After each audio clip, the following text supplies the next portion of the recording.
একটু ভিজিয়ে রেখে দিয়েছি। জল দিয়ে ভিজিয়ে রাখলে কী হয় বলো তো, খুব সহজেই না পরিষ্কার হয়ে যাবে। তো তারপরে বরের একটা গেঞ্জি ছিল, কালকে চুল কেটে এসেছিলো, রেখে গেছিলো ছেড়ে, তো আমি ভাবলাম গেঞ্জিটাকে আগে একটু কেচে দিই। ততক্ষণ গেঞ্জিটা কেচে দিতে দিতে ওদিকে কিন্তু ওগুলো ভালো ভিজে যাবে জলে। আর তারপরে কিন্তু খুব সহজে ওগুলো একদম সাবান যে স্কচব্রাইট দিয়ে একটুখানি ঘষে নিলেই কিন্তু খুব সহজে উঠে যাবে আটার এগুলো, যেগুলো বসে যায় না একটু অনেক দিন ধরে। আর বর্ষাকালে তো এমনিতেই সব কিছু যেন আটা একটু গুমেই যায় বেশি। তো তারপরে এই যে এখানে পা মোছাটাকেও রোদে দিয়েছিলাম একটু, আজকে বেলায় রোদ উঠেছিল। তো ভাবলাম যে এখানে উঠতে নামতে বাথরুম থেকে তো বারবার জল পায়ে নিয়ে উঠতে হয়, তো তার জন্য এখানে একটা এমনি কাপড় ছেঁড়া আপাতত দিয়ে দিলাম। তো তারপরে দেখো এগুলো নিয়ে চলে এসেছি এখানে মাজবো বলে, সিঁড়ির নিচেতে বসেই মেজে নিচ্ছি। আর আমি কিন্তু অফ ক্যামেরায় তোমাদের সব দেখাতে পারি না, যেহেতু বাইরে কাজকর্মগুলো সারি। বাইরে না, আমাদের বাইরে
তো তোমরা সার্ফে দিয়েও এটা করতে পারো কাজটা। তো তারপরে দেখো এই যে সব আমি কিন্তু এইভাবে সোজা করে দাঁড় করিয়ে রেখে কিন্তু কৌটোগুলো ধোবো। কাত করলে কিন্তু জল ঢুকে যেতে পারে এর ভেতরে।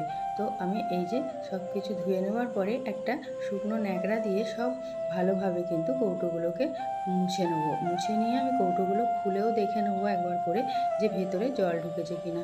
ভেতরে জল ঢোকে না, তবুও যদি একটু একটু সামান্য ঢোকে তো এইভাবে কিন্তু ভালো করে মুছে পরিষ্কার করে আবার মুখ বন্ধ করে চেপে রেখে দিলেই সব ঠিকঠাক থাকবে। তাহলে কিন্তু ভেতরে যে মশলা বা খাবার যাই থাকুক না কেন কোনো কিছুই কিন্তু খারাপ হবে না। তো তারপরে এই যে দেখো আমি ভালো করে সব কৌটোগুলোকেই মুছে নিয়েছি।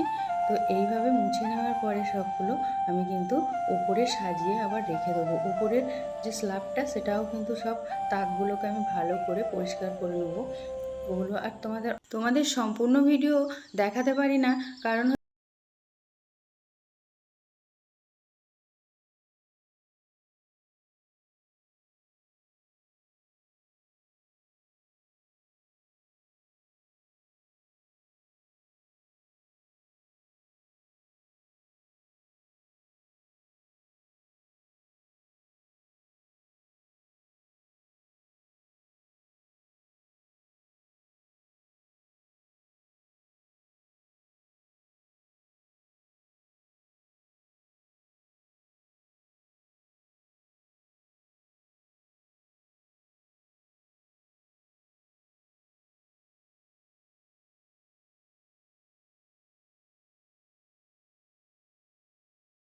পরিষ্কার করে নিয়ে সব কিছু কাচাকুচি করে তারপরে কিন্তু স্নানটাও সেরে নিয়েছি। তো স্নানটা সারার পরে ভাবলাম আজকে একটু চাউমিন বানিয়ে নিই টিফিনের জন্য। রোজ রোজ আর মুড়ি খেতে ভালো লাগে না। তো চাউমিনটাকে দেখো আমি কিন্তু এখানে প্রথমে সেদ্ধ বসিয়ে দিচ্ছি আর দিয়ে দিয়েছি একটুখানি সাদা তেল। সাদা তেলটা দিলে না ভালো বেশ একদম ঝরঝরে হবে, একটুও কিন্তু লেগে যাবে না একটার গায়ে একটা। তারপরে এই যে ভালো করে আমি কিন্তু তারপর দিয়ে একদম ঠান্ডা জল ঢেলে দিই, নামিয়ে চাউমিনটা দিয়ে একদম ভালো করে ঝরঝরে করে নিয়েছি চাউমিনটাকে। তারপরে এখানে আমি দুটো ডিম আগে ভালো করে সর্ষের তেলের মধ্যে দিয়ে ভেজে নেবো। ডিম দুটোকে ঝোড়ো ভাজা করে তুলে রেখে দেবো ভালো করে। তারপরে কিন্তু আমি সাদা তেলেই চাউমিনটা করব। সর্ষের তেলে ডিমটা আমার কিন্তু ভাজাটা এটা অভ্যেস, জানি না কেন সাদা তেলে ভাজতে আমার কিন্তু ডিমটা মোটেই ভালো লাগে না। তারপরে এই যে চিকেনটা ছিল রেখে দিয়েছিলাম এক বাটি চিকেন, সেটাকে কিন্তু আমি ভালো করে শুকনো করে নিলাম, একদম ভেঙে ভেঙে দিয়েছি। এর মধ্যে এক পিস আলুও ছিল, সবটাই আমি কিন্তু ভেঙে একদম ঝুড়ো ঝুড়ো করে নিয়েছি। তারপরে রেখে দিলাম। এবার আমি তেল দিয়ে সাদা তেলের মধ্যে দিয়ে দিয়েছি একটুখানি পেঁয়াজ কুচি, কাঁচা লঙ্কা কুচি, তারপরে চাউমিনটা দিয়ে একটুখানি রেখে তারপরে কিন্তু নাড়াচাড়াটা দিতে হয়। সঙ্গে সঙ্গে নাড়তে গেলে দেখবে বসে যাবে। তারপরে নাড়াচাড়া দিয়ে এর মধ্যে আমি পরিমাণ মতো লবণ, হলুদ, লঙ্কার গুঁড়ো আর দিয়ে দিলাম ডিমটা, ঝুড়ো ডিমটা দিয়ে তারপরে কিন্তু আবারও নাড়াচাড়া দেবো খুব ভালো করে। এবার একটু সয়া সস দিয়ে দিলাম। আর আমার চাউমিনটা যেহেতু পুরো এক প্যাকেটই করছি আজকে, তো তার জন্য কিন্তু আমি এটা দুবারে করব, একবারে করলে কিন্তু এটা ধরবে না কড়াইতে। তারপরে দেখো আমার কাছে ভিনিগারটা ছিল না বলে আমি এখানে লেবুর রস ব্যবহার করলাম। ভিনিগার থাকলে কিন্তু লেবুর রসটা দেওয়ার আর প্রয়োজন নেই।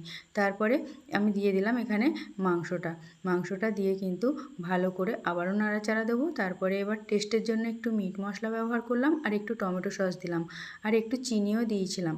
ব্যাস চাউমিনটা আমার হয়ে গেছে। এইভাবে চাউমিনটা করে খেয়ে দেখো, খুব টেস্ট হয় জানো তো। আর আমি কিন্তু ব্লগটা এখানেই শেষ করলাম। ভালো লাগলে ভিডিওতে লাইক, সাবস্ক্রাইব।